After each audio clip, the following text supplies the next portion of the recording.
An era of radical change? In October 1787, Alexander Hamilton began work on the Federalist Papers, a masterful series of essays in defense of the U.S. Constitution. Hamilton was writing in a hurry. His main goal was to encourage the New York legislature in its deliberations over whether to ratify the Constitution. And so he began his work in an unlikely place, the cabin of a boat making a journey up the Hudson River from New York to Albany. Federalist Number 1, which would be published only a few short weeks later, is not typically ranked with the most famous of the 85 essays. Yet it deserves to be read closely for its relevance to contemporary debates. To Hamilton, the adoption of the U.S. Constitution was about nothing less than determining whether societies of men are really capable or not of establishing good government from reflection and choice, or whether they are forever destined to depend on accident and force.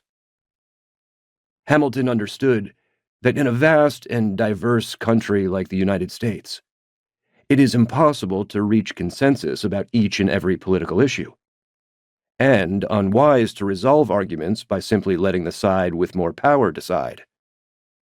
So what is the alternative to government by force?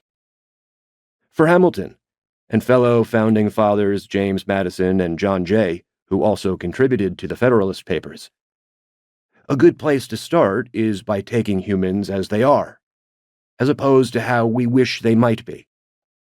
Concepts that are fundamental to American democracy, like limiting government through the separation of powers and building safeguards to prevent the tyranny of the majority, are built on the idea that effective governance must be based on bargaining, compromise, and, perhaps most importantly, deep humility. Hamilton understood that wise and good men were to be found on the wrong as well as on the right side of any given issue. Hamilton was particularly concerned about the potential of political factions to inflame passions and undermined the moderation necessary to govern.